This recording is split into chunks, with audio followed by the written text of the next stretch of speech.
So আজকে তোদের living ওয়ার্ল্ডের এনআরপিটা হবে। আমি লিভিং ওয়ার্ল্ডের গোটা চ্যাপ্টারটাই দিয়ে দিয়েছি, কিন্তু এনআরপিটা তোদের জানতে হবে because to know about the each and every line and its meaning in NCERT. এনসিইআরটিতে যা যা লেখা আছে সেটা মানেটা বুঝতে হবে, কারণ এনসিইআরটি বলে তো দেয় কিন্তু মানেটা অনেক সময় বুঝতে প্রবলেম হয়। তো সেটার জন্যই দেখ বেসিক্যালি দেখ লিভিং ওয়ার্ল্ডের মধ্যে এই যেটা ফার্স্ট চারটে টোটাল জিনিস আমাদের পড়তে হবে, যে what is the living, the diversity of the living world and the taxonomy category and the taxonomical aids. এই চারটে জিনিস আমাদের জানতে হবে। তো আজকে আমরা শুধু এইটুকু জায়গাতে আমরা কনসেন্ট্রেশন করব, শুধু এইটুকু জায়গায় আমরা দেখব যে what is living and their properties. Okay, তো এখান থেকে দেখ শুধু একটা জিনিসই তোদেরকে জানতে হবে যে what will try to reflect on what is living. Living জিনিসটা কি? বেসিক্যালি এইটা যেটা বলেছে যে একটা এনভায়রনমেন্ট, এখানে যে গল্পটা লেখা আছে যে একটা এনভায়রনমেন্ট, একটা সিস্টেম যার মধ্যে পপুলেশন বাস করে, মানুষ বাস করে, তারা লিভিং এবং নন লিভিং ক্রিয়েচার সবকিছু নিয়ে একটা বেসিক মানে ইন্ট্রোডাকশন এই প্যারাগ্রাফটা দেওয়া আছে, যেটা কোনোভাবে কিছু আসে না। তো এই প্যারাগ্রাফের লাস্ট লাইনটা খুব ইম্পর্টেন্ট। এই প্যারাগ্রাফের এই যে লাস্ট লাইনটা যেটা আমি হাইলাইট করছি, আরেকবার দেখে নে যেটা আমি হাইলাইট করছি, যে we will try to reflect on what is living. living জিনিসটা কি, ঠিক আছে? living জিনিসটা কি? তো what is living? when we try to defining the living, আমরা যদি লিভিং কে জানতে চাই তাহলে আমাদের কি জানতে হবে? we conventionally look for distinctive characteristics exhibited by living organisms. কিছু distinctive characteristics living organisms এর আছে, সেই ক্যারেক্টার গুলো আমাদের জানতে হবে, তবেই আমরা লিভিং এর যে একটা লিভিং অর্গানিজমস এর সম্পর্কে জানতে পারবো। সেরকম ভাবে যেমন growth, reproduction, ability to sense environment and mount a suitable response come to our mind immediately as a unique features of living organism. একটা লিভিং অর্গানিজম ইউনিক ফিচার্স বলতে কি বুঝি? লিভিং অর্গানিজমস এর ইউনিক ফিচার্স বলতে যেটা আমরা বুঝি যে একটা হয় হচ্ছে growth is the unique features, একটা লিভিং অর্গানিজমস এর গ্রোথ হচ্ছে, reproduction is the unique features, ability to sense environment মানে কনসিয়াসনেস, সেইটা হচ্ছে একটা ইউনিক ফিচার্স। তার মানে এই যে ক্যারেক্টার গুলো বললাম যে growth, reproduction and the sense to environment, এই তিনটেই কিন্তু লিভিং অর্গানিজমস এর unique features. Okay, so one can add a few more features. কিছু মানুষ আবার মানে আরো কিছু ক্যারেক্টারিস্টিক্স অ্যাড করেছে, সেই ক্যারেক্টারগুলোর মধ্যে কি পড়ছে? সেই ক্যারেক্টারগুলোর মধ্যে পড়ছে metabolisms, ability to self replicate, self organise and interaction and emerges to the list. মানে পরে কি ক্যারেক্টার আমরা অ্যাড করলাম? Growth, reproduction and sense to environment এর সাথে আরো যে ক্যারেক্টারটা আমরা অ্যাড করলাম, that is metabolism. Metabolism is the important character. Metabolism খুব important character and self replicate ability, self regenerate ability, self replicate ability, a self organize ability। তো এইগুলো আমরা কিন্তু লিভিং এর প্রপার্টির সাথে অ্যাড করে দিলাম, ঠিক আছে? তার মানে অনেকগুলো ক্যারেক্টার আমাদের বেরিয়ে গেল লিভিং এর প্রপার্টির মধ্যে। এটা growth, reproductions, metabolisms, self organisation, self replication and the metabolisms. Okay, তো এর মধ্যে বেসিক্যালি চারটে প্যারামিটারের সম্পর্কে আমরা জানবো। এখানে চারটে প্যারামিটারের মধ্যে কি আছে? চারটে প্যারামিটারের মধ্যে একটা গ্রোথ সম্পর্কে আমরা জানবো আলাদা করে, একটা রিপ্রোডাকশনের সম্পর্কে আমরা জানবো আলাদা করে, আরেকটা জানবো মেটাবলিজমস এর সম্পর্কে আলাদা করে, আরেকটা কি জিনিসের সম্পর্কে জানবো? সেলফ কনসিয়াসনেস আলাদা করে। তো এই চারটে, এই বেসিক্যালি এই যে চারটে, this four character of living, four character of living organism, এই four character of living organisms এর সম্পর্কে আমাদের জানতে হবে যে কিভাবে কি হচ্ছে, কিভাবে এই চারটে ক্যারেক্টার একটা লিভিং অর্গানিজমস এর মধ্যে প্রদর্শিত হয় সেটা জানতে হবে। এবার এখানে ফার্স্ট বলেছে all the organisms can grow, প্রত্যেকটা অর্গানিজমস গ্রো হয়, প্রত্যেকটা অর্গানিজম গ্রো করে। এবার increasing in the mass and the increasing in number. তার মানে গ্রোথ মানে যেটা আমরা বুঝি যে নাম্বারে বাড়ছে এবং মাসে বাড়ছে এবং নাম্বারে বাড়ছে, that is the characteristics of the growth. Okay, so this is individual as a twin characteristics of the growth. মানে মাসেও যখন বাড়ছে মানে যেটা বডি সাইজে বাড়ছে এবং যখন নাম্বারে বাড়ছে, that is also twin character। মানে এই দুটোকে, একটা দুটোই কিন্তু ইকুয়াল টু আমরা গ্রোথ বুঝি। নাম্বারে বেড়ে যাচ্ছে কোনো জিনিস, সেটাকেও আমরা গ্রোথ বলছি, মাসে কোনো জিনিস বেড়ে যাচ্ছে সেটাকেও আমরা গ্রোথই বলছি। ওকে, So next move to the next page. তো আমরা যেটা দেখলাম যে একটা প্ল্যান্টের ক্ষেত্রে সেল ডিভিশন থ্রু দিয়ে একটা পুরো through out their life span তাদের গ্রোথটা হচ্ছে। এন্ড অ্যানিমালসদের ক্ষেত্রে যেটা আমরা দেখলাম যে growth is seen up to only the certain age, একটা পার্টিকুলার সার্টেন এজ পর্যন্ত কিন্তু ওদের গ্রোথ হয়, তারপরে কিন্তু প্রপারলি গ্রোথ আমরা দেখতে পাই না। And however the cell divisions occur in certain tissue replace lost tissue, মানে এখানে বলতে চাইছে যে সেল ডিভিশন হচ্ছে একটা এমন প্রসেস যেটার মাধ্যমে কোনো লস্ট কোনো টিস্যু সেই টিস্যুটা থেকে আবার রিজেনারেট করে নতুন কোনো টিস্যু তৈরি হতে পারে একটা অর্গানিজমের মধ্যে, সেটা কিসের মাধ্যমে, সেটা সেল ডিভিশনের মাধ্যমে। নেক্সট বলছে যে ইউনিসেলুলার অর্গানিজম, এই জায়গাটা একটু ভালো করে তোরা খেয়াল কর যে unicellular organism grow by cell division. Unicellular অর্গানিজমও কিন্তু গ্রো করে সেল ডিভিশনের মাধ্যমে। মাল্টিসেলুলার অর্গানিজম যেটা প্লান্ট অ্যান্ড অ্যানিমালস, আবার ইউনিসেলুলার অর্গানিজম যেমন কিছু ব্যাকটেরিয়া, তার মানে তাদের ক্ষেত্রে মানে ইউনি অ্যান্ড মাল্টিসেলুলার দুটো অর্গানিজম, প্রোক্যারিওট অ্যান্ড ইউক্যারিওট দুটো অর্গানিজমের ক্ষেত্রেই কিন্তু আমরা যেটা এই প্যাসেজের মধ্যে দেখলাম যে cell division is common for গ্রোথের জন্য cell division must common. Next কি বলেছে, one can easily observe this in vitro cultures by simply counting the number of cells under microscope. In majority of the higher animals and plants, growth and reproductions mutually exclusive event. এই জায়গাটাতে কি বলছে দেখ যে এই যে unicellular organism যেটা cell division দিয়ে গ্রোথ হয় সেটা প্রপারলি আমরা অবজার্ভ করতে পারি ইনভিট্রো কালচার করলে। যেমন ইনভিট্রো কালচার মানে যদি কোনো ব্যাকটেরিয়াকে আমরা ল্যাবের মধ্যে এনে কালচার করি তাহলে আমরা প্রপারলি একটা ব্যাকটেরিয়ার কালচারের মাধ্যমে দেখতে পাবো যে সেল ডিভিশন থ্রু দিয়ে একটা ব্যাকটেরিয়া কিভাবে তাদের গ্রোথ করছে, ঠিক আছে, মানে cell division that is the only process. Next এখানে পরের যে লাইনটাতে সেখানে বলেছে দেখ যে মানে সিম্পলিফাই করেছে যে মাইক্রোস্কোপের আন্ডারে ফেললেই আমরা একটা ব্যাকটেরিয়ার গ্রোথ সম্পর্কে দেখতে পাবো ইনভিট্রোতে। In majority of the higher animals and plants growth and reproduction mutually exclusive event.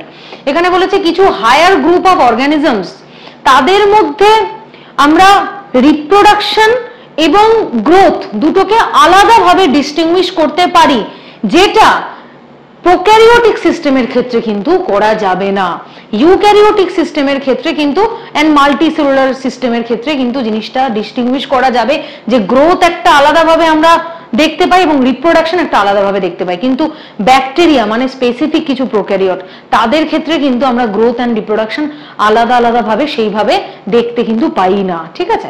Next কি, and one must remember that increasing in body mass is considered as growth। এখানে পরিষ্কার বলে দেওয়া হয়েছে যে যদি কোনো অর্গানিজম নিজের বডি মাসে বাড়ায় মানে নিজের যদি সাইজে বাড়ছে, কোনো বডি সাইজে বাড়ছে, তাহলে সেটাকেও গ্রোথ হিসাবে কনসিডার করা হয়। এন্ড নন লিভিং অবজেক্ট, এইখানটা দেখ, non living object also grow if we take increasing body mass is a criterion for growth. Non living যে অবজেক্ট গুলো আছে, আজকে যদি নন লিভিং কোনো অবজেক্ট ধরি, যে কোনো কিছু একটা নন লিভিং অবজেক্ট, যেমন সয়েল সারফেস হতে পারে, মাউন্টেন এরিয়া হতে পারে, ঠিক আছে, কোনো নদী হতে পারে, কোনো রিভার হতে পারে, তো that is all are the non living object. এবার নন লিভিং অবজেক্ট তাদেরও কিন্তু গ্রোথ হয়, এখানে কিন্তু এনসিআরটি অ্যাকর্ডিং টু এনসিআরটি বলছে তাদেরও কিন্তু আমরা গ্রোথ দেখতে পাই। কিভাবে দেখতে পাই সেটা আমাদের নিচে লেখা আছে, দেখ কি কি নন লিভিং অবজেক্ট, যে mountain, boulder, sand mounds do grow, মানে এই সবকটাই মাউন্টেন, বোল্ডার, স্যান্ড বোল্ডস তারা প্রত্যেকে কিন্তু গ্রো করে। However, this kind of growth exhibited by non-living object is by accumulations of material on the surface। তার মানে এখানে পরিষ্কার বলে দিয়েছে, তোকে এখানটা আমি লিখে দিলাম যে এখানটাতে পরিষ্কার বলে দিয়েছে যে নন লিভিং অবজেক্টের যে গ্রোথ আমরা দেখতে পাই, নন লিভিং অবজেক্টে যে গ্রোথ আমরা দেখতে পাই সেটা স্ট্রিক্টলি কিন্তু এক্সটার্নাল, মানে সারফেস এরিয়াতে সেই গ্রোথটা অ্যাড হচ্ছে। নেক্সট যেটা বলেছে, the living organisms growth only inside. তার মানে কি, লিভিং অর্গানিজমস যেটা একেবারে লিভিংদের জন্য, নন লিভিংদের জন্য তো আমরা দেখলাম যে এক্সটার্নালি, কিন্তু লিভিং অর্গানিজমসের জন্য this is internal growth. Living অর্গানিজমসের জন্য ইন্টারনাল গ্রোথ, নন লিভিং অর্গানিজমসের জন্য এক্সটার্নাল গ্রোথ, ঠিক আছে, এইটুকু লাইনে খুব ভালোভাবে জিনিসটা দেওয়া আছে। নেক্সট যেটা বলেছে দেখ, therefore the growth cannot be taken as a defining property of the organism. ব্যাস এইখানে একটা জিনিস প্রমাণ হয়ে গেল যে গ্রোথ কিন্তু কোনো ডিফাইনিং প্রপার্টি নয়।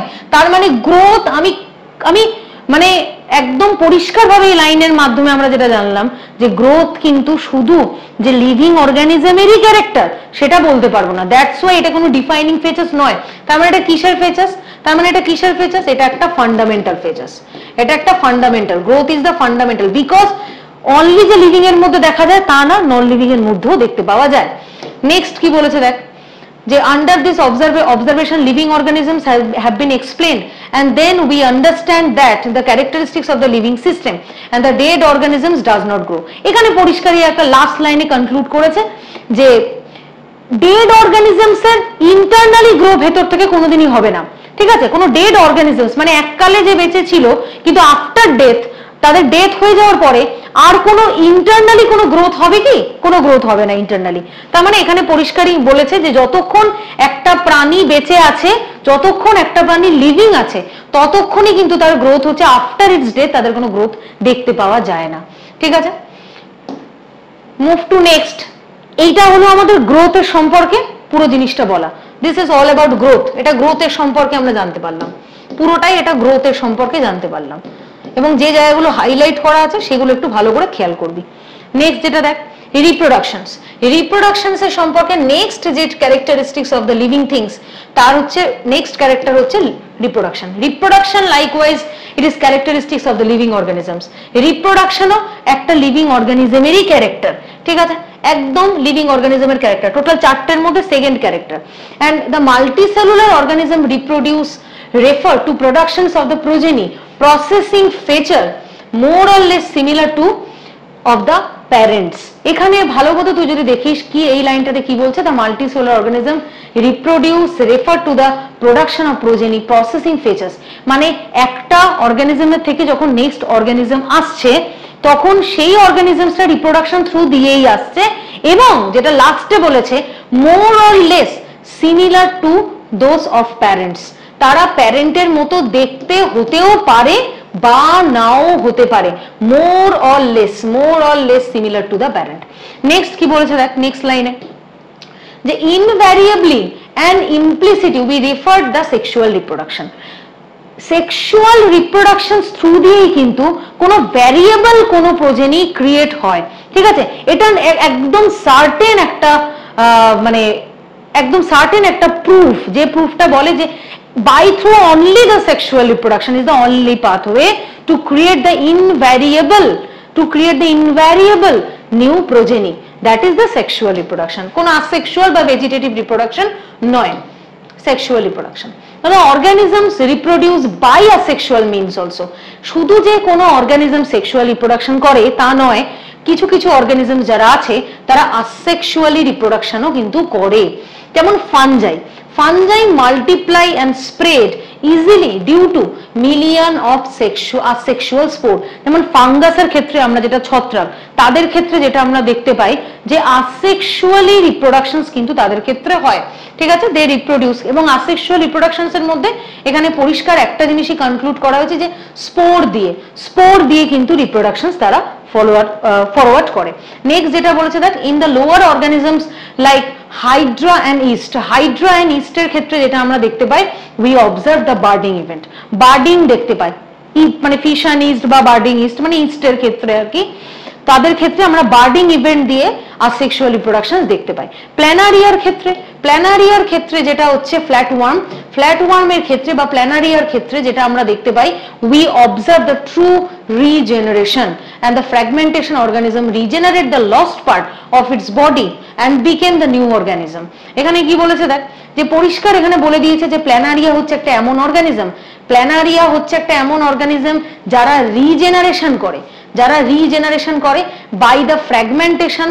তাদের বডিটা যখন ফ্র্যাগমেন্টেড হয়ে যায়, এবং ফ্র্যাগমেন্টেড করা বা খণ্ডীভবন যেটাকে বলা হয় বাংলায় ফ্র্যাগমেন্টেশন, তাদের বডি ভেঙে গিয়ে ছোট ছোট খণ্ডে ভাগ হয়ে যায়, এবং যে খণ্ডে জিনিসটা ভাগ হয়ে যাচ্ছে, তো the lost part can be regenerate, যে পার্টটা ভেঙে বেরিয়ে গেল সেই পার্টটাও আবার নতুন করে রিজেনারেট করার এবিলিটি রাখে প্ল্যানারিয়া by through the regeneration through the ability তারা রাখে to create the new organisms.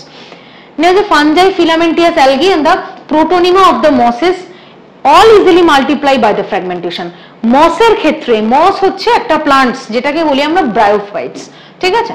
তো এই ব্রায়োফাইটস, মস হচ্ছে একটা প্ল্যান্ট যেটাকে আমরা বলি ব্রায়োফাইটস। তো সেই ব্রায়োফাইটস এর ক্ষেত্রে আমরা যেটা দেখতে পাই যে ব্রায়োফাইটের ক্ষেত্রে প্রোটোনিমা হচ্ছে একটা বিশাল একটা জায়গা। প্রোটোনিমা হচ্ছে একটা ইম্পর্টেন্ট একটা প্রিম্যাচিওর ব্রায়োফাইটিক বডি, যে প্রোটোনিমা তৈরি হয় কিন্তু এই ফ্র্যাগমেন্টেশন যদি কোনোভাবে একটা কোনো মসের বডি যদি ফ্র্যাগমেন্টেড হয়ে বাদ চলে যায় তাহলে সেখান থেকে একটা প্রোটোনিমা বা একটা প্রিম্যাচিওর মস তৈরি হয়, সেখান থেকে আফটার ম্যাচুরেশন করে আবার নতুন অর্গানিজম তৈরি হয়। তার মানে আমরা এখানে দেখতে পেলাম যে ফ্র্যাগমেন্টেশন থ্রু দিয়েও কিন্তু হয়। তাহলে এখানে কি কি পেলাম আমরা? একটা বার্ডিং পেয়েছি, একটা স্পোর দিয়ে পেয়েছি, এটা ফানজাইতে দেখা যায়, রিজেনারেশন একটা পেয়েছি, আর একটা পেলাম কি ফ্র্যাগমেন্টেশন একটা পেলাম। And when it became unicellular organisms like bacteria, unicellular organisms like algae, amoeba, reproduction is synonymous with growth। এই জায়গাটা খুব ভালো করে কিন্তু বুঝতে হবে, এই জায়গাটা খুব ভালো করে শুনতে হবে এবং বুঝতে হবে। কি বলেছে যে ইউনিসেলুলার অ্যালগি, অ্যামিবা অ্যান্ড কিছু ব্যাকটেরিয়া যেগুলো, তাদের ক্ষেত্রে কিন্তু গ্রোথ ইনক্রিজিং ইন নাম্বার, ঠিক আছে, synonymous with growth, that is increasing in number of the cell. We have already defined the growth is equivalent increasing in the number or mass. এই জায়গাটা পরিষ্কারভাবে, যেটা আমি আগেও গ্রোথ পড়া থেকে কিছুক্ষণ আগে বললাম, যে ইউনিসেলুলার অর্গানিজমস এর ক্ষেত্রে যদি একটা থেকে দুটো, দুটো থেকে চারটে এইভাবে যদি নাম্বারে বাড়ে তাহলে ইউনিসেলুলার, মানে ইন কেস অফ ব্যাকটেরিয়ার ক্ষেত্রে বলছি, তাহলে ব্যাকটেরিয়ার ক্ষেত্রে ইউনিসেলুলার যদি অর্গানিজমস হয়, এইবার এইটাকে আমরা প্রপারলি কনফাইন্ড করতে পারবো না যে এটা গ্রোথ হচ্ছে না এটা রিপ্রোডাকশন হচ্ছে, যেটা মাল্টি সেলুলারের ক্ষেত্রে আমরা বলতে পারি। তো এইটুকু স্টেটমেন্টে আমরা জাস্ট একটুখানি পাশে লিখতে পারি এই বিষয়টা, যে ইউনিসেলুলারের ক্ষেত্রে যেটা আমরা দেখতে পাই, এইটুকু জায়গাকে যদি আমি রিপ্রেজেন্ট করি যে growth equal to reproduction, growth equal to reproduction for ইউনিসেলুলারের অর্গানিজমস এর ক্ষেত্রে গ্রোথ ইকুয়াল টু রিপ্রোডাকশন। কিন্তু মাল্টি সেলুলার অর্গানিজমস এর ক্ষেত্রে যেমন প্লান্ট বা হিউম্যানস, তো মাল্টি সেলুলার অর্গানিজমস এর ক্ষেত্রে মাল্টিসেলুলার অর্গানিজমস এর ক্ষেত্রে যেটা দেখবে growth not equal to reproduction, মানে গ্রোথ আলাদাভাবে বুঝতে পারি, রিপ্রোডাকশন আলাদাভাবে বুঝতে পারি, ঠিক আছে? মানে we have already defined the growth equivalent to the cell number and mass. Hence this notice that the single celled organisms, তো সেইটা আমরা অনলি দেখতে পাই কোথায়? দ্য সিঙ্গল সেল অর্গানিজমের ক্ষেত্রেই, যেখানে আমি লিখে দিয়েছি যে growth equal to reproduction. So it is clear about the usage of this two term, growth and reproduction. Further, this is many organisms which do not reproduce, কিছু কিছু অর্গানিজমস আছে। এবার একটা কথা এইখানে বলে রাখা ভালো, যে কিছুক্ষণ আগে আমি বললাম যে growth is not the defining features, growth is the fundamental features. তাহলে রিপ্রোডাকশন কি ফান্ডামেন্টাল ফিচার্স না reproduction is the defining features? তোকে সবসময় মনে রাখতে হবে যে কনফার্ম আমরা যে রিপ্রোডাকশন অল লিভিং অর্গানিজমের মধ্যে যে হয় তা কিন্তু না, কারণ কিছু এক্সেপশনস আছে যারা লিভিং কিন্তু তারা রিপ্রোডাকশন করে না। তার মানে reproduction also is the fundamental features, reproduction defining features নয়। কারণ তাহলে যদি ডিফাইনিং ফিচার্স হতো তাহলে আমি চোখ বন্ধ করে বলতে পারতাম যে অল লিভিং অর্গানিজমের মধ্যে রিপ্রোডাকশন দেখা যায়। কিন্তু এনসিইআরটি এখানে কি বলেছে দেখ, যে কিছু এক্সেপশনস আছে, যে এখানে বলেছে দুটো টার্ম সম্পর্কে আমরা যখন জানলাম, যে গ্রোথ অ্যান্ড রিপ্রোডাকশন সম্পর্কে যখন পড়লাম, তাহলে এবার আমরা আলটিমেট কি কনক্লুড করব, যে further this is many organism which do not reproduce, কিছু কিছু অর্গানিজমস আছে যারা রিপ্রোডাকশন করে না, যেমন mules, sterile, worker bee, infertile human couples, তারা রিপ্রোডাকশনস করে না। তো তারা কি বেঁচে নেই? তারা কিন্তু লিভিং, কিন্তু রিপ্রোডিউসেবল নয়।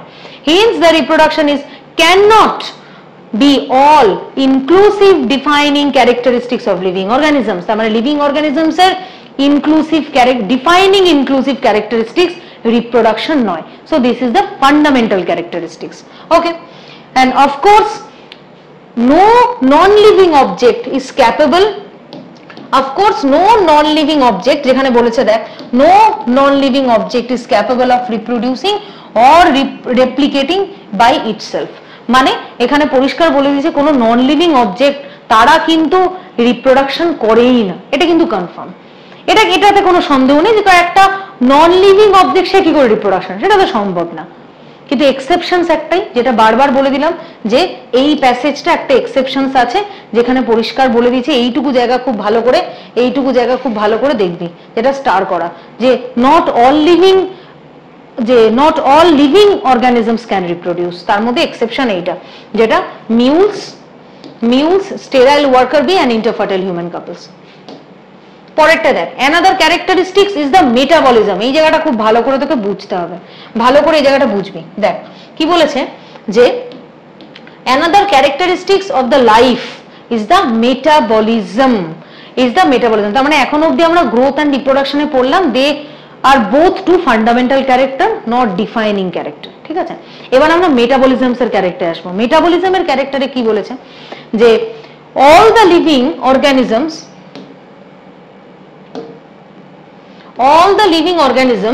is made up of chemicals, প্রত্যেকটা লিভিং অর্গানিজমস এর মধ্যে কেমিক্যালস আছে। কেমিক্যালস মানে এখানে কি বলতে চাইছে, কেমিক্যালস মানে এখানে বেসিক্যালি বলতে চাইছে যে বায়ো মলিকিউলস গুলো যেগুলো পড়ে, যেমন কিছু কার্বোহাইড্রেট,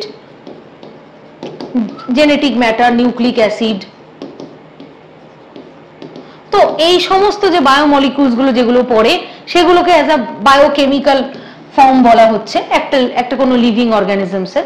দিস কেমিক্যাল ইজ স্মলও হতে পারে, বিগও হতে পারে, and belonging to the various classes, size and functions হতে পারে, ঠিক আছে। তো এই যে কেমিক্যালস মলিকিউল গুলো, যে different kind of proteins, different kind of lipids, carbohydrate, তো এই ধরনের কিছু বায়োকেমিক্যাল কম্পাউন্ড যেগুলো আছে সেগুলো সাইজ আলাদা হয়, সেগুলো ক্লাস আলাদা, মানে সেগুলো ক্যারেক্টার আলাদা, এবং সেটার ফাংশনালিটিও আলাদা, ঠিক আছে। একটা মনোস্যাকারাইড এবং একটা পলিস্যাকারাইড দুটোর মধ্যে অবভিয়াসলি ফাংশনালিটি আলাদা। তো এবার এখানে কি বলেছে দেখ, is constantly being made and change into some other biomolecules, মানে একটা থেকে আরেকটা ফর্মে চেঞ্জ হচ্ছে, একটা মলিকিউলার ফর্ম থেকে আরেকটা মলিকিউলার ফর্মে সবসময় একটা রিয়াকশন মারফত জিনিসটা চেঞ্জ হতেই থাকে, একটা রিয়াকশন মারফত জিনিসটা চেঞ্জ হতে থাকে। তো this conversion, it is the chemical reaction or metabolic reactions. তো আমরা দেখতে পাই একটা রিয়াকশন থেকে যখন আরেকটা রিয়াকশন হচ্ছে, আবার বা এই রিয়াকশনটা থেকে যখন ব্যাক টু আবার প্রিভিয়াস রিয়াকশনে আসছে, বা এখান থেকে ক্যারি ফরওয়ার্ড হয়ে আবার নতুন কোনো রিয়াকশন হচ্ছে, তো এইভাবে একটা রিয়াকশন থেকে আরেকটা রিয়াকশন, এইভাবে ডিফারেন্ট রিয়াকশন কিন্তু একটা লিভিং অর্গানিজমের মধ্যে ঘটছে। এবং এইটার যেটা কথাটা এখানে পরিষ্কারভাবে বলা রয়েছে, যে দিস কনভার্সন আর কেমিক্যাল রিয়াকশন আর মেটাবলিক রিয়াকশন। এই কেমিক্যাল রিয়াকশন বা মেটাবলিক রিয়াকশন মানে ক্যাটাবলিজম এন্ড অ্যানাবলিজম। এক জায়গায় কোনো জিনিস সিনথেসিস হচ্ছে, যেটাকে অ্যানাবলিজম বলছি, কোনো একটা জায়গায় ভাঙছে কোনো একটা কিছু, সেটাকে আমরা ক্যাটাবলিজম বলছি। কোনো একটা বড় কোনো প্রোটিন বা কোনো একটা কার্বোহাইড্রেট চেন যেটা ভেঙে যাচ্ছে, ঠিক আছে, by through the different reaction, তো এইটাকে আমরা ক্যাটাবলিজম এন্ড অ্যানাবলিজম বলছি, যেটাকে এখানে কেমিক্যাল রিয়াকশন বলা হয়েছে। ব্যাস, কেমিক্যাল রিয়াকশন মানেই তোকে বুঝে নিতে হবে ক্যাটাবলিজম এবং অ্যানাবলিজমের কথা বলা হচ্ছে। And there is a thousand of metabolic reactions occurring simultaneously made all the living organisms, প্রত্যেকটা অর্গানিজমের মধ্যে 1000 of reactions হয়, ওকে, by they are multicellular and unicellular। এবার একটা লিভিং অর্গানিজমস কি হতে পারে, মাল্টিসেলুলারও হতে পারে, ইউনিসেলুলারও হতে পারে, সেটা আমরা আগেই পড়লাম। যেটা মাল্টিসেলুলার অর্গানিজম সেটাও লিভিং, একটা ইউনিসেলুলার অর্গানিজম সেটাও লিভিং। তো সবার মধ্যেই আমরা মোর অর লেস কম বেশি মেটাবলিজম দেখতে পাবোই। মেটাবলিজম ছাড়া কোনো অর্গানিজম এক্সিস্ট করবে না। তো all plant, animal, fungi, microbes exhibit metabolism. পরিষ্কার এখানটা বড় বড় করে এনসিইআরটি বইতে দাগা দিই যে কোন কোন অর্গানিজমস এর কথা বলা হয়েছে, প্লান্টের কথা বলা হয়েছে, অ্যানিমালস এর কথা বলা হয়েছে, ফাঙ্গাসের কথা বলা হয়েছে এবং মাইক্রোবস এর কথা বলা হয়েছে, মানে অল কাইন্ড অফ ব্যাকটেরিয়া, সবার মধ্যেই ব্যাকটেরিয়াল যতগুলো আছে ক্যাটাগরি, আর্কি ব্যাকটেরিয়া, ইউ ব্যাকটেরিয়া, সবার মধ্যেই কিন্তু আমরা মাইক্রোবস যেটা পড়ছে সেইটার মধ্যেও কিন্তু আমরা মেটাবলিজমস দেখতে পাই। and sum total of these chemical reactions occurring in our body metabolisms, no non-living object exhibit metabolism। মানে এখানে পরিষ্কার বলে দিয়েছি যে কোন নন লিভিং অবজেক্টের মধ্যে metabolisms, no non living object exhibit metabolism, মানে কোন নন লিভিং অবজেক্টের মেটাবলিজম হয় না, এটা আমাদের কাছে একদম পরিষ্কার। তার মানে metabolism is completely defining features, কারণ এখানে এনসিইআরটি পরিষ্কার বলে দিয়েছে যে নন লিভিং এর ক্ষেত্রে আমরা মেটাবলিজম দেখতে পাই না, অল লিভিং এর ক্ষেত্রে আমরা মেটাবলিজম দেখতে পাই। এইবার তাহলে এই প্যাসেজটা একটা সমস্যা ক্রিয়েট করে। কেন সমস্যা একটা ক্রিয়েট করে, এইটুকু এতটা অবধি তো তোরা নিজেরাও বুঝতিস, এবার যেটা আমি এক্সপ্লেন করলাম সেটাও তোরাও বুঝতিস। এইখানটাতে একটু প্রবলেম হয়, এই জায়গাটাতে একটু সমস্যা হয়। এইটুকু প্যাসেজ এটা কি বলেছে একটু দেখে নেওয়া যাক, এটুকু কি বলেছে একটুখানি দেখে নেওয়া যাক। এটা দেখ কি বলেছেন, the metabolic reaction can be demonstrated, the metabolic reaction can be demonstrated outside of the body in free cell free system। what is the meaning of this line? এই লাইনটার মানেটা কি? এই লাইনটার মানে হলো সেল ফ্রি সিস্টেম। এটা sell free system কি হতে পারে? ল্যাবের কোনো পেট্রি ডিশ হতে পারে, ল্যাবের কোনো টেস্ট টিউবস হতে পারে, বা ল্যাবের যে কোনো ইনস্ট্রুমেন্ট যেখানে আমরা কোনো কালচারস করি, টিস্যু কালচারস করি বা কোনো সোম্যাটিক এমব্রায়ো কালচার করি, সেই ধরনের কিছু কালচার যে জায়গাগুলো সেগুলো সবই নন লিভিং বা সেল ফ্রি সিস্টেম। যদি আমাদের বডি হয় সেটা কিন্তু সেল ফ্রি সিস্টেম নয়, সেটা সেল কন্টেইনিং সিস্টেম। তার মধ্যে আমাদের বডির মধ্যে সেলস আছে, তবেই আমাদের বডি তৈরি হয়েছে। তার মানে আমাদের বডিটা সেল ফ্রি না। তার মানে আমাকে এবার কি করতে হবে, সেল ফ্রি সিস্টেমের কথা তুই কল্পনা কর, যেটা টেস্ট টিউব বা কোনো পেট্রি ডিশ, সেইটার কথা কল্পনা কর। সেটার কথা কল্পনা করলে তুই কি দেখতে পাবে, এখানে কি বলেছে দেখ, the metabolism reaction can be demonstrated. আমরা মেটাবলিজম রিঅ্যাকশন দেখতে পাই, মেটাবলিজম রিঅ্যাকশন বলেছি, মেটাবলিজমস বলিনি, মেটাবলিক রিঅ্যাকশনস বলেছি, ঠিক আছে? Metabolic reaction can be demonstrated outside of the body, বডির বাইরেও দেখতে পাই। কোথায় বডির বাইরে? কোথায় বডির বাইরে? কোন একটা সেল ফ্রি সিস্টেমকে এবার তুই কনসিডার কর। An isolated metabolic reaction outside of the body of the organisms, কোন মেটাবলিক রিঅ্যাকশন অর্গানিজমস এর বডির বাইরে হতে পারে, ঠিক আছে? অর্গানিজমের বডির বাইরেও হতে পারে, যেটাকে আমরা বলছি কি সেল ফ্রি সিস্টেম, যেটাকে আমরা বলছি কি সেল ফ্রি সিস্টেম। এইখানটা বড় বড় করে হাইলাইট করবি বইতে। And it is perform in the test tube, এই যে test tube, neither living or non living. পরিষ্কার এখানে বলে দিচ্ছে একটা টেস্ট টিউব সে তো লিভিং না, আর একটা test tube is the completely non living, এবং সেটা হচ্ছে একটা সেল ফ্রি সিস্টেম। এবার টেস্ট টিউব কি আমাদের মেটাবলিজম রিঅ্যাকশন দেখাচ্ছে? না। তাহলে টেস্ট টিউবের মধ্যে যদি আমি কোনো লিভিং সেলস দিয়ে দিই তাহলেই কিন্তু সেটা মেটাবলিক রিঅ্যাকশন দেখায়।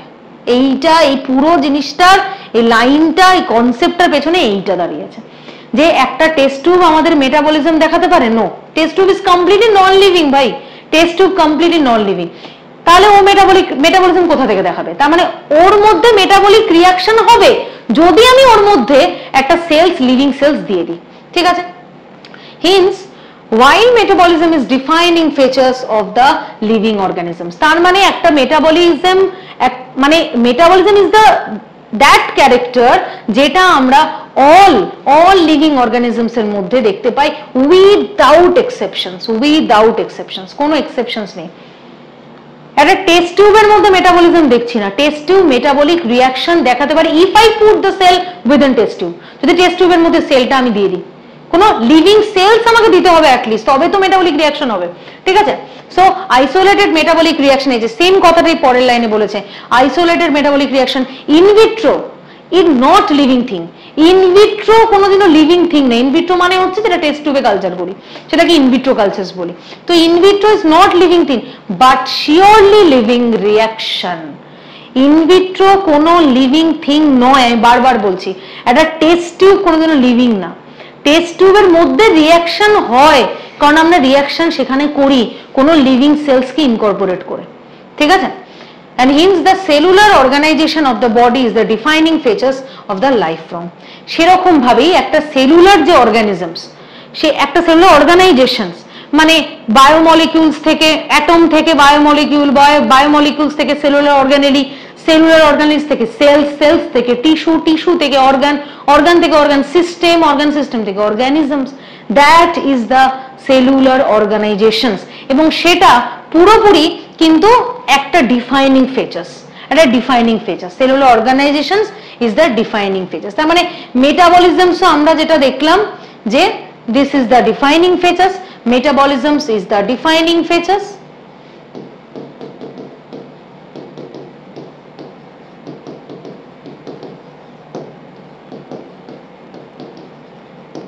is the defining features, is the defining features। কোনো ডাউট নেই, একদম ডাউটলেস থাক, ঠিক আছে, উইদাউট এক্সেপশনস, কোনো এক্সেপশনস নেই। নেক্সট বলেছে দেখ এইখানটাতে দেখ যে perhaps the most obvious and technical and obvious and technically completed features of all living organisms is ability to sense। এইবার যেটা 4 নম্বর বলেছে, যেটা আমরা 3 নম্বর হয়ে গেছে আমাদের 3 নম্বরটা মেটাবলিজম কমপ্লিট। এবার যেটা বলেছে দেখ 4 নম্বর, যেটাকে আমরা বলি কনসিয়াসনেস, যেটাকে আমরা বলি কনসিয়াসনেস, কনসিয়াসনেস, কনসিয়াসনেস, সচেতনতা। তো সেইটাকে আমরা এবার একটু জানবো যে that is another character of the living organism. Perhaps the most obvious and technical, more obvious and technically complicated features of all living organisms is ability to sense। মানে প্রত্যেকটা লিভিং অর্গানিজমস এর সেন্স করার ability আছে, sense করার ability আছে। and to the surrounding or to the environment can respond to its environmental stimulus which could be physical, chemical or the biological। মানে সমস্ত organism যারা প্রকৃতিতে এক্সিস্ট করে তাদের প্রকৃতির ডাকে যে সাড়া দেওয়া বা প্রকৃতির সাথে ইন্টারাকশন করা, মানে লাইক ফিজিক্যাল ইন্টারাকশনস বা কেমিক্যাল ইন্টারাকশন। মানে ইন্টারাকশন মানে কি বলতে চাইছি, রেসপন্স দেওয়া। তো চোখের উপর যদি আলো পড়ে চোখটা বন্ধ হয়ে যাবে, ঠিক আছে। কোনো ব্যাকটেরিয়াকে যদি আমি টক্সিক মিডিয়াতে গ্রো করি, তাহলে ব্যাকটেরিয়া টক্সিক মিডিয়া, যেদিকে টক্সিক মিডিয়া থাকবে তার অপোজিট দিকে ও কিন্তু হাঁটা শুরু করবে। তার মানে they can also sense, all the living organisms can sense to the surrounding, surrounding K sense করতে পারে, এনভায়রনমেন্ট কে সেন্স করতে পারে। তো we can sense the environment through the sense organ, আমরা সেন্স অর্গান দিয়েই সেন্স করি। Plant response to external factor, light, water, temperature. Plant সবসময় response করে কিভাবে, লাইট, ওয়াটার, টেম্পারেচার, এগুলো সবই তারা রেসপন্স করতে পারে। and other organisms like pollutant also, plant কিন্তু pollution তো সেন্স করতে পারে। so the all organisms from the prokaryote to most complex eukaryote can sense and respond to environmental causes। মানে এখানে পরিষ্কার বলে দিয়েছে দেখ যে all living organisms from the prokaryote and the most complex eukaryote can sense and respond to environmental causes। পরিষ্কার এখানে বলা রয়েছে all living organism including prokaryote মানে bacterial system and including complex to complex eukaryote মানে animals, plant, fungi, everything, every organisms can sense। তার মানে there is no exceptions। কোন exceptions আছে যে লিভিং অর্গানিজমস এর মধ্যে তুই কাউকে একটা দেখা যে সেন্স করতে পারবে না কোন লিভিং অর্গানিজম? তার মানে this is the defining property, ঠিক আছে, দিস ইজ দ্য ডিফাইনিং, মানে অল লিভিং অর্গানিজম সেন্স করতে পারে। ওকে, তো photoperiod affect the reproduction of the seasonal breeder both। দেখলো কিছু এক্সাম্পলস দিয়েছে প্ল্যান্ট এন্ড অ্যানিমালস, মানে ফটোপিরিয়ডিক চেঞ্জেস যেটা মানে ডিফারেন্ট এনভায়রনমেন্ট যখন চেঞ্জ হচ্ছে তখন প্ল্যান্ট এন্ড অ্যানিমালস দের ব্রিডিং এর উপরে সেটা এফেক্ট পড়ে, ঠিক আছে, মানে রিপ্রোডাকশনস এর উপরে কাইন্ড অফ সেটার এফেক্ট পড়ে। and all organisms handle chemical entering their body, all organisms is therefore aware of the surrounding। এই জায়গাটা স্টুডেন্টদের প্রবলেম করে, এই জায়গাটা স্টুডেন্টদের প্রবলেম করে, এই জায়গাটা বুঝে নে ভালো করে, এই জায়গাটা বোঝ ভালো করে, দেখ এইটুকু জায়গা ভালো করে দেখ, এইটুকু জায়গা ভালো করে দেখ। এখানে কি বলেছে যে all organism handle chemical entering to the body, all living therefore are aware। প্রত্যেকটা লিভিং অর্গানিজমস ইজ অ্যাওয়্যার, প্রত্যেকটা লিভিং অর্গানিজমস কিন্তু কনসিয়াসনেস আছে। একটা কুকুর, বেড়াল, যে কোনো তুই পশু তুই নিতে পারিস, যে কোনো অ্যানিমালস তুই কনসিডার করতে পারিস। এবার তাদেরকে যদি কোনোভাবে আমরা আঘাত করি তারা কি সেন্স করতে পারে না? তারা অ্যানিমালস বলে কি সেন্স করতে পারে না? আমি কি বললাম, সমস্ত লিভিং অর্গানিজম সেন্স করতে পারে। তো এখানে বলেই দিয়েছে therefore are aware to surrounding। একমাত্র একমাত্র দা হিউম্যান, ঠিক আছে? হিউম্যানের ক্ষেত্রে আমরা কি দেখতে পাই? Human only organisms who is aware of himself, that is the self consciousness. এই কথাটা তোকে তুই মাথাতে যেভাবে হোক ঢুকিয়ে নে, যেখানে কি বলেছে যে human being is the only organisms, they are not only conscious, they are self conscious, they were aware of themselves.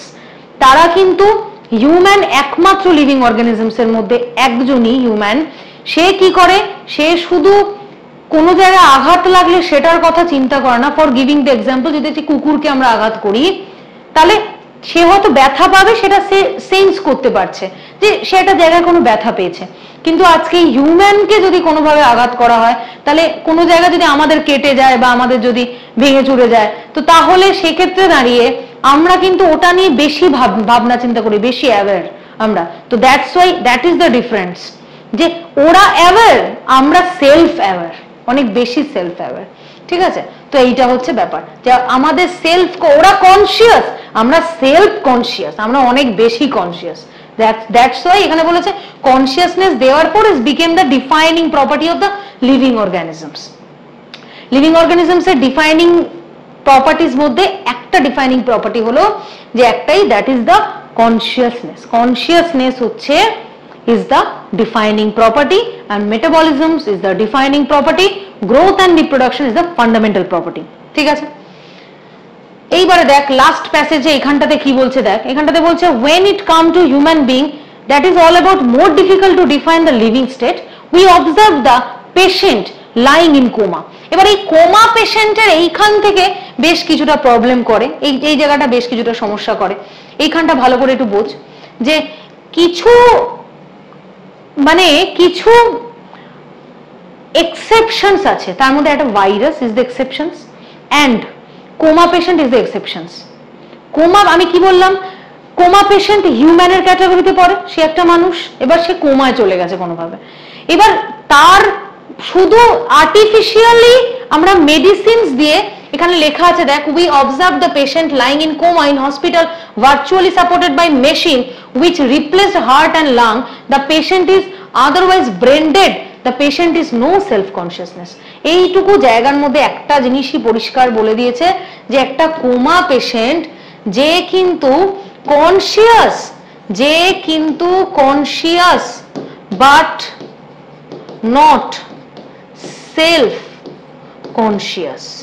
তারা সেলফ কনসিয়াস কি না, তারা কনসিয়াস, তারা সবকিছু মেডিসিনস এর রেসপেক্টেও, তাদের বডির কিছু সেলস মেডিসিনস এর রেসপেক্টে কাজ করছে, বাইরে থেকে যে এক্সটার্নাল মেশিন ফিট করা হয়েছে সেটাও তাদের বডিতে ঠিকঠাক করে কাজ করছে, তার মানে তাদের বডি রেসপন্স করছে, কিন্তু সামহাউ তাদের ব্রেনটা ডেড, বিকজ তারা মাথা দিয়ে চিন্তা করতে পারে না, ঠিক আছে, বিকজ তারা কোমায় চলে গেছে। তার মানে তারা conscious but not the self conscious, that is one of the exceptions.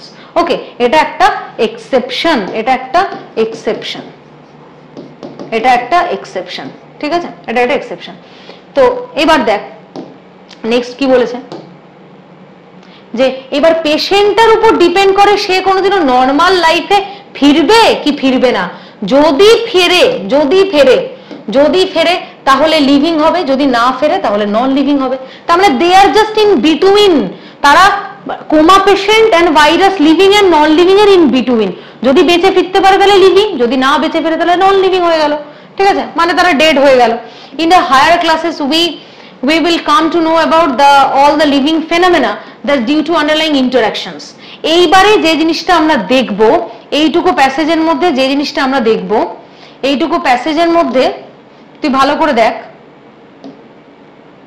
এই যে এই প্যাসেজটুকুর মধ্যে যে জিনিসটা আমরা দেখব, যেটা প্রপার্টি বেসিক্যালি দেখ একটা ইন্টারঅ্যাকশনস বলে জিনিস হয়, যেটা এনসিইআরটি তে খুব ভালো মতো হাইলাইট করে দিলাম আমি, যে ইন্টারঅ্যাকশন একটা আলাদা জিনিস, যেখানে কি বলছে, এটা একটা একমাত্র প্রপার্টি যে that the tissue are not present in the constituent cells but arise in the result of interaction among the constituent cells.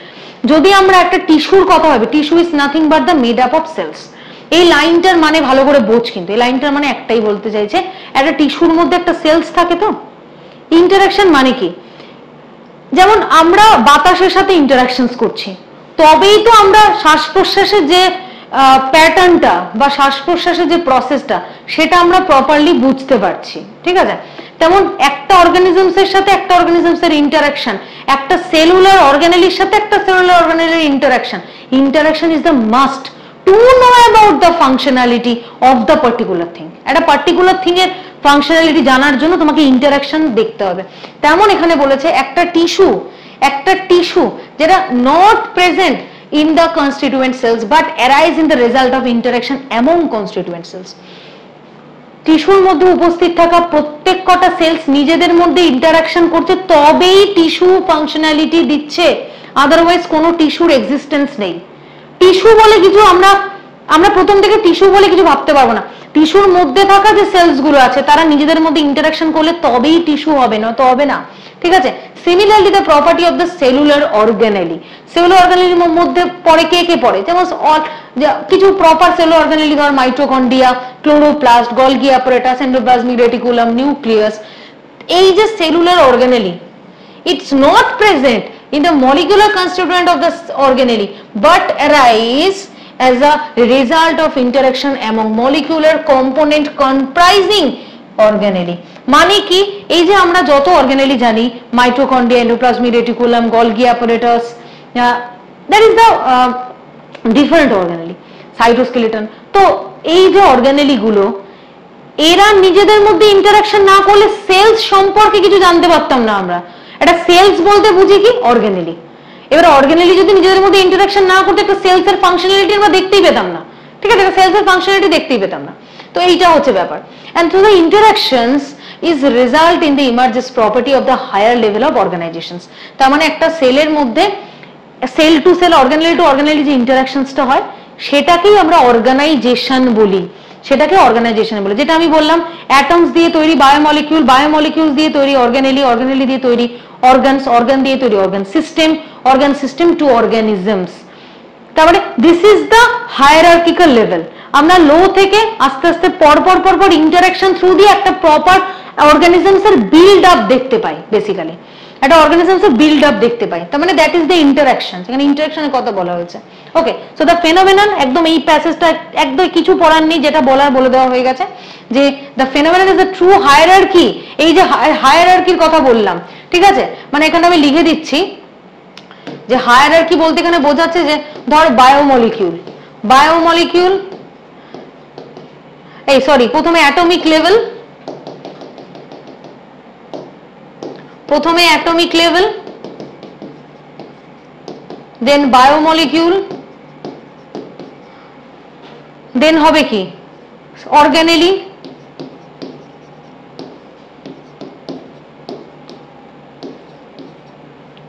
Sales, tissue, organ system. So এদের পরপর এদের মধ্যে ইন্টারাকশন হয়েছে, তবেই একটা সিস্টেমস তৈরি হয়েছে, একটা ইন্টারঅ্যাক্টিভ সিস্টেম তৈরি হয়েছে। and all the living organisms are self replicating. এই জায়গাটা একটা হাইলাইট করে রাখবি, সবাই হাইলাইট করে রাখবে এই জায়গাটা, ভীষণ important. therefore all the living organisms is self replicating, evolving, self interactive system capable and response to external stimulus.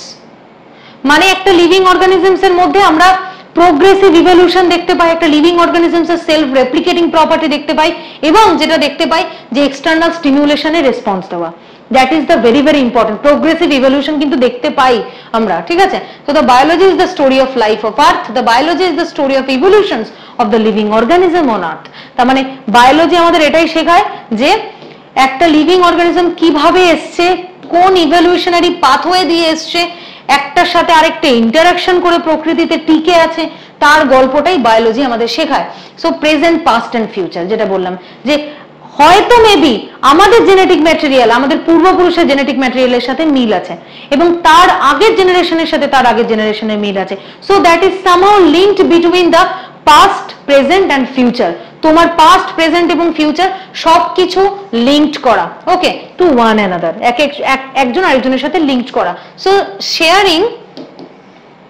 Sharing of the common genetic material, পরিষ্কার এখানে বলে দিয়েছে পাস্ট প্রেজেন্ট এন্ড ফিউচারের মাধ্যমে আমরা কিন্তু কমন জেনেটিক ম্যাটেরিয়াল যখন share করি তখন কিন্তু আমরা একজন আরেকজনের সাথে লিঙ্কড হয়ে যাই, ঠিক আছে? মানে আমাদের সাথে আমাদের বাবা মায়ের জেনেটিক ম্যাটেরিয়ালস এর লিঙ্ক আছে, তাদের সাথে তার মানে অ্যানসেস্টরের লিঙ্ক আছে, পূর্বপুরুষের লিঙ্ক আছে, তো by sharing of the common genetic material. এইভাবেই পাস্ট প্রেজেন্ট ফিউচারের গল্প বায়োলজি থেকে আমরা জানতে পারি। Okay, so that is all about for today. To that is the first parameter, যে what is living and what is the characteristics of the living, which is the defining features, কোনটা defining features কোনটা fundamental features. ওকে, next পার্টে আমরা বাকি পার্টটা cover করে নেব।